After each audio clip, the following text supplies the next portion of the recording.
Normandy, August 1944. A German garrison of approximately 40 men is holding a reinforced concrete bunker on the outskirts of Brest when a vehicle they have never seen before emerges from the tree line 300 meters away. They have held this position for 2 days against an infantry assault and direct tank fire. The concrete around them has absorbed everything. They are not afraid of tanks. Then the vehicle stops at 100 meters and extends a jet of burning fluid through the bunker aperture. The interior temperature reaches several hundred degrees Celsius in 3 seconds. 26 men exit through the rear with their hands raised before the jet has sustained for 10 seconds. The projector ran for 8 seconds total. The vehicle then moved to the next position. The Churchill Crocodile was not the most powerful weapon fielded in Northwest Europe in 1944. It was the most feared. Understanding why requires separating what the weapon did physically from what it did to the men who watched it approach, because in a significant and documented proportion of its operational engagements, those two things never coincided. The garrison at Brest did not need to be burned. They needed to believe they were about to be burned. The distinction was operationally decisive and strategically underappreciated for the remainder of the war. The requirement for an armored flame weapon had existed in British planning since 1940. Early attempts to mount flame projectors on universal carriers and Valentine tanks shared a common failure. The fuel capacity required for a combat-viable flame weapon exceeded what any light platform could carry while remaining operationally functional. A projector capable of reaching beyond 50 meters at sufficient pressure and sustaining output for more than a few seconds required hundreds of liters of thickened fuel and the nitrogen pressure system to drive it. No light vehicle had that volume available. The Churchill's hull, its weight, its track sponson configuration, its interior dimensions provided what lighter vehicles could not. The pairing was not accidental. It was the only engineering solution that worked. The Crocodile system consisted of 2 components. The first was a flame projector replacing Churchill's hull-mounted Besa machine gun with approximately 30 degrees of traverse either side of the center line and roughly 20 degrees of elevation. The projector mechanism was deliberately simple: a valve, a fuel type, a nozzle, and an ignition system. Engineering complexity resided entirely in the second component, the towed armored trailer. The trailer was approximately 4 meters long and carried 450 liters of thickened fuel, designated FT, compressed nitrogen bottles providing propellant pressure at approximately 300 pounds per square inch, and the interconnection hardware linking the trailer to the projector through an armored 3-way pipe assembly beneath the Churchill's hull. Total trailer weight was 6.5 tons.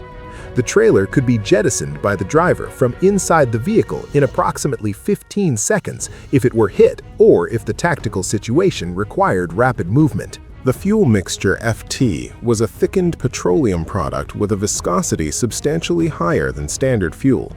The thickening served 2 purposes.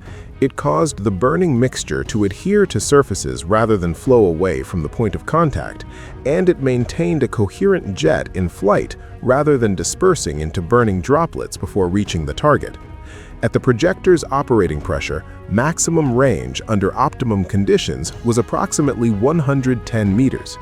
In field conditions across Normandy and the Netherlands, effective operational range was consistently assessed by crews at between 80 and 100 meters. Below 60 meters, the jet could be directed with sufficient accuracy to enter a bunker aperture of approximately half a meter in width. The 450 liters of fuel provided approximately 81-second bursts. Operational orders to 141st Regiment crews specified bursts of 1 to 3 seconds for most engagements, preserving fuel across the multiple positions a single sortie typically addressed. The 141st Regiment Royal Armoured Corps, converted specifically for Crocodile operations from an infantry regiment, began operational deployment in Normandy in July 1944. Its operational record through to the German surrender in May 1945 contains the most significant finding in the weapon's history, and it is not a finding about firepower. The regiment's logs record a consistent proportion of engagements in which the Crocodile achieved its tactical objective, clearance of a fortified position, without the projector being fired at all. The identification of an approaching Crocodile, communicated by German forward observers to the garrison behind them, produced surrender or withdrawal at a rate that regimental officers documented as exceeding the rate of actual flame use.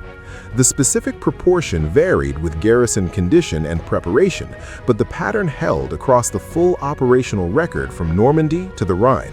At Le Havre in September 1944, British Army intelligence teams compiled prisoner-of-war interrogation reports from the garrison of approximately 11,000 men who surrendered on the 12th. Multiple reports record consistent testimony. The appearance of Crocodile vehicles in specific assault sectors produced immediate command-level discussion about the viability of continued resistance. In several documented cases, the decision to surrender was made at the precise moment Crocodile vehicles were confirmed approaching, not at any earlier point in an engagement that had already included artillery, air attack, and direct tank gunfire. The fortifications had been assessed by British engineers as capable of sustaining resistance considerably longer than they did. The regimental war diary entry for one engagement at Rees during the Rhine crossings in March 1945 records the clearance of a position that had held against infantry assault for several hours. The entry notes the time the Crocodile approached to within 70 meters of the main bunker entrance and the time the white flag appeared. The interval is 4 minutes. The entry notes that the projector was not fired. No comparable flame tank system in service with any other major power combined the Crocodile's operational parameters in a single platform. The American M4-based Satan and Zippo variants carried fuel internally, limiting range to approximately 50 meters and endurance to under 2 minutes of continuous projection. The Soviet OT-34 carried fuel sufficient for approximately 10 seconds of operation. The Japanese Type 100 achieved 70 meters maximum range with approximately 200 liters of fuel.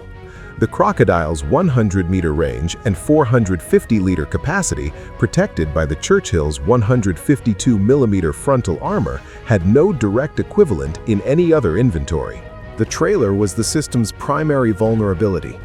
A penetrating anti-tank round into the pressurized fuel trailer in the firing configuration produced consequences that the Churchill's armor could not protect the crew from at the distances involved.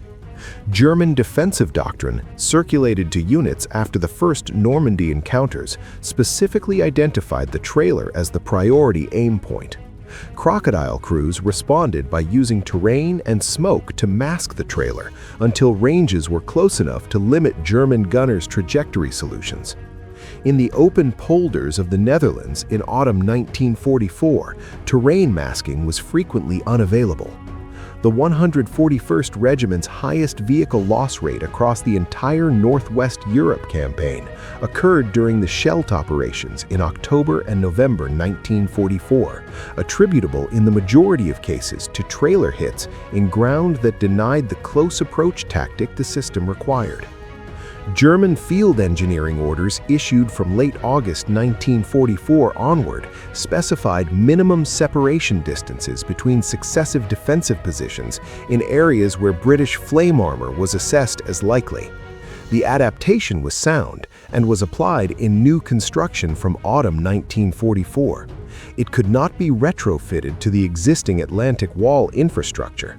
The Crocodile had already been encountered for 2 months.